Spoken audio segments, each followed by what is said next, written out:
भारत की धरती पर उतरने के साथ ही SU-57 ने अपनी पहली उड़ान भरी है। इंडिया इतनी बड़ी ताकत है, और सिर्फ माशी ताकत नहीं है, इंडिया इतनी बड़ी कुव्वत है, मिलिट्री कुव्वत है कि कन्वेंशनल वॉरफेयर में उसका कोई मुकाबला नहीं कर सकता। जब भारत की वैसी बात की जाती थी कि भाई जो पाकिस्तान है वो हमारी उससे कोई है ही नहीं, यानी वही नहीं है, मतलब जिसे कहते हैं ना बराबरी नहीं है, हम उसके लिए क्या करेंगे, हमने तो अपने जो बड़ा दुश्मन है चाइना उसके लिए लिया हुआ है।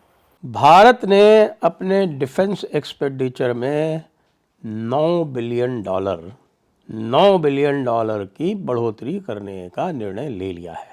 अब ये $9 बिलियन कितने होते हैं ये आप तब समझेंगे जब आपको ये पता चलेगा कि पाकिस्तान का जो पूरा बजटेड एक्सपेंडिचर है, पूरा फुल, वो $7.8 बिलियन। सो हमने बेसिकली 8 बिलियन लोगों का पेट भरना है कि ठीक है आर्म फोर्सेस वेल इक्विप्ड होनी चाहिए, लेकिन एट द सेम टाइम ये भी तो स्ट्रेस आता है कि गवर्नमेंट अपने अखराजात कम करे, तो ये कैसे बैलेंस क्रिएट करेगी कि डिफेंस बजट बढ़ता रहे और ओवरऑल गवर्नमेंट का बजट कम हो, क्योंकि जो सैलरीड क्लास है उसने पिछले साल से अब तक 150 बिलियन जायद टैक्स दिया चला है कि ये जो SU-57 भारत के गोवा में लैंड किया है, यह इरादा कि साफ है कि भारत अब ना तो पीछे हटने वाला है और ना ही और झुकने वाला। सबसे खास बात कि रूस इसकी तकनीक को भारत के साथ शेयर कर सकता है। भारत और रूस के बीच इस वक्त द्विपक्षीय द्विस्तरीय वार्ता जो कि रक्षा संबंधों को लेकर के चल रही है, बेहद उच्च स्तरीय है। SU-57 स्टेल्थ की भी बात करने जा रहे हैं, तो इसका मतलब ये हुआ कि रशिया एक तो ये कि SU-57 स्टेल्थ इंडिया को देने लगा है, यानी भारत खरीदने लगा है, या जो भी या मुआहिदा होने लगा है, एग्रीमेंट होने लगा है, या बातचीत होने लगी है, और साथ ही S-500 की भी बात होने लगी है। तो ये इंडिया जो असलहा ले रहा है, तो आप ये ख्याल में अभी जो देखें, पहले क्या होता था, पहले हम ये कहते थे कि भारत जो असलहा खरीद रहा है वो पाकिस्तान के लिए थोड़ी ले रहा है, उसकी तो चाइना के साथ राइवलरी है, पाकिस्तान के साथ कौन सी जंग होनी है, वो तो मतलब ठीक है, ये नहीं है कि नहीं हुई, जंगें तो होती रही हैं, लेकिन उसमें फिर भी यही बात की जाती थी ना, वो अच्छा भारत की वैसी बात की जाती थी कि भाई जो पाकिस्तान है वो हमारी उससे कोई है ही नहीं, यानी वही नहीं है, मतलब जिसे कहते हैं ना बराबरी नहीं है, हम उसके लिए क्या करेंगे, हमने तो अपने जो बड़ा दुश्मन है चाइना उसके लिए लिया हुआ है।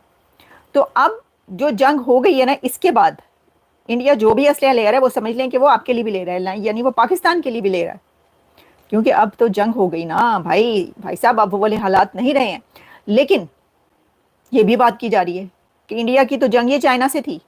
वो कह रहे हैं कि दुनिया ने एक स्टेज सेट हुआ था, स्टेज सजा था, जिसमें किसके पास कौन से वेपन्स हैं वो चलाकर देखने की तैयारी हुई, और कहा कि चलो जी ज़रा एक फिल्म चलाई जाए, एक ड्रामा रचाया गया जिसमें देखा गया कि एक तरफ से जो है वो चाइना के हथियार चल रहे थे और दूसरी तरफ से यूरोप के।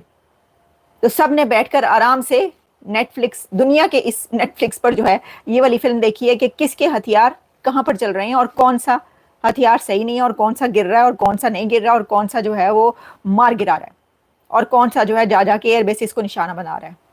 तो चलें, ये तो एक लंबी डिबेट हो जाएगी। वो कह रहे हैं जी ये तो चाइना और इंडिया की जंग थी, पाकिस्तान इंडिया की तो जंग ही नहीं थी, कितों आ गई पाकिस्तान इंडिया की जंग, चाइना की थी, पीछे चाइना खड़ा था, उसने सारा कुछ किया। अच्छा ठीक है जी, ये तो हो गए हालात। बढ़ते हैं हम तीसरी खबर की तरफ, और वो खबर ये है कि बांग्लादेश की जो आर्मी है वो इस वक्त ढाका की स्ट्रीट्स पर है। ढाका की सड़कों पर बांग्लादेश आर्मी के टैंक्स नजर आ रहे हैं, और वहाँ पर शेख हसीना की हुकूमत जाने से लेकर अब तक 10,000 लोगों को अरेस्ट किया जा चुका है, और इस वक्त भी गिरफ्तारियां हो रही हैं, और जो हालात हैं बहुत ख़राब हो चुके हैं। लेकिन हालात कब थे?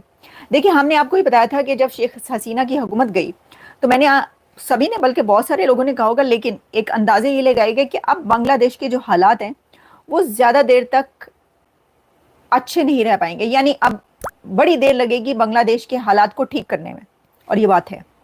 हमने कहा अब तो चल सो चले, अभी देखिए अब कितने साल आपको ये वाला जो पॉलिटिकल क्राइसिस और टर्मोइल है ये बांग्लादेश में आपको देखना पड़ेगा, और यही हो रहा है। और वहाँ पर जो है वो धनाधन जो बख्तरबंद गाड़ियां हैं वो बांग्लादेश की सड़कों पर रवां दवां हैं, हर तरफ फौज नज़र आ रही है, टैंक्स नज़र आ रहे हैं सड़कों पर, और जिस तरह बिल्कुल वही सिचुएशन जैसे कू हो जाता है। अब हमसे ज़्यादा बेहतर कौन जानेगा कू होता है तो क्या होता है, मतलब हद ही हो गई। ये हम नहीं बताएंगे तो कौन बताएगा कि कू के वक्त सड़कों पर क्या नज़र आ रहा होता है। हाँ, हमने तो खुद अपनी आंखों से देखा हुआ है, इस्लामाबाद लाहौर की सड़कों पर कू के वक्त क्या हो रहा था और कौन सी गाड़ियां नजर आ रही थी, बख्तरबंद से लेकर तो टैंक तक। लेकिन तो बांग्लादेश में इस वक्त ये हो रहा है। अब देखिए वहां पर जो हालात हैं वो वाले नहीं है। वहां पर ये है कि क्या मोहम्मद यूनुस रिजाइन कर देंगे, रिजाइन करने जा रहे हैं, और अगर वो रिजाइन कर देते हैं तो क्या हालात ठीक हो जाएंगे। दूसरी तरफ उनके आर्मी चीफ हैं और उनका क्या इरादा है, उनका क्या प्लान है, ये सब चल रहा है। इसी के बीच शेख हसीना जो है वो वहां पर नहीं है, वो हमसाया मुल्क में देखकर ये सब कुछ देख रही हैं होने क्या जा रहा है। ये आपको पता चल जाएगा, हमें भी पता चल जाएगा। लेकिन हालात जो हैं बहुत ख़राब हैं बांग्लादेश के, और वो अभी कई साल तक आप सोचें कि अच्छे होने के मुझे नज़र नहीं आती। अच्छा जी, बढ़ते हैं हम अपनी आखिरी खबर की तरफ, और वो खबर ये है कि सिर्फ इंडिया के ही पॉलिटिशियंस और अथॉरिटीज़ विजिट नहीं कर रही, पाकिस्तान की अथॉरिटीज़ भी विजिट कर रही हैं। प्राइम मिनिस्टर शहबाज शरीफ पहुंचे हुए टर्की, और टर्की जाकर शहबाज शरीफ साहब ने नमस्ते किया है, यानी नमस्ते का मतलब ये है कि सलाम किया है और शुक्रिया अदा किया है। भाई आपका बहुत बहुत शुक्रिया, thank you very much. We are grateful to Turkey कि आपने हमारे साथ खड़े होकर इस जंग में इंडिया के खिलाफ हमारा साथ दिया है। ये एग्जैक्टली यही वर्ड्स उन्होंने कही है, यानी नमस्ते वमस्ते तो मैंने अपने साथ से ज़रा थोड़ा सा मसाला लगा दिया, लेकिन उन्होंने जो कहा है वो मैं आपको बता देती हूँ। उन्होंने कहा है जी, वज़ीर आज़म तुर्किया के शहर इस्तांबुल पहुंच गए, और साथ में उन्होंने ये कहा कि तुर्क सदर से मुलाकात, प्रेसिडेंट तैयब एर्दोगान से मुलाकात हुई है प्राइम मिनिस्टर शहबाज शरीफ की। उन्होंने कहा है कि भारत के खिलाफ जंग में हिमायत पर तुर्क अवाम और हुकूमत का मैं शुक्रिया अदा करता हूँ। वही जो मैंने आपको बताया। बड़े ही खुशगवार माहौल में उनकी मुलाकात हुई है। उन्होंने कहा है कि हालिया बहरान के दौरान जो हिमायत की है टर्की ने पाकिस्तान की, जिस तरह टर्की पाकिस्तान के साथ शाना बिशाना खड़ा हुआ है, हम बचपन में किताबों में पढ़ा। जय हिंद दोस्तों, आपका फास्ट नॉलेज फैक्ट में स्वागत है। राष्ट्रीय सुरक्षा सलाहकार NSA अजीत डोभाल के अगले सप्ताह रूस दौरे की संभावना है। पहलगाम हमले के बाद पाकिस्तान के बीच बड़े तनाव के मद्देनजर ऐसा माना जा रहा है कि इस दौरान शेष S-400 वायु रक्षा प्रणालियों की शीघ्र डिलीवरी को लेकर रूसी सरकार से बातचीत कर सकते हैं। इसके अलावा भारत Su-57 को खरीदने की भी डील की बात कर रहा है। इसके अलावा भारत और रूस की दोस्ती को देखते हुए अमेरिका बहुत ज्यादा परेशान हो गया है। वह सोच रहा है कि भारत F-35 खरीदेगा या फिर Su-57, क्योंकि अमेरिका चाहता है कि भारत F-35 खरीद ले। लेकिन भारत सरकार अमेरिका के दबाव के बावजूद भी Su-57 खरीदने की पूरी उम्मीद जताई जा रही है। दोस्तों, जहां पाकिस्तान को चीन J-35 देने की बात कर रहा है, जो कि 5th जनरेशन फाइटर जेट है, वहीं भारत भी रूस से Su-57 खरीदने की तैयारी में लगा हुआ है, क्योंकि यह भारत के लिए काफी ज्यादा आवश्यक है। इसलिए क्योंकि भारत तीनों तरफ से घिरा हुआ है, चीन, पाकिस्तान और बांग्लादेश।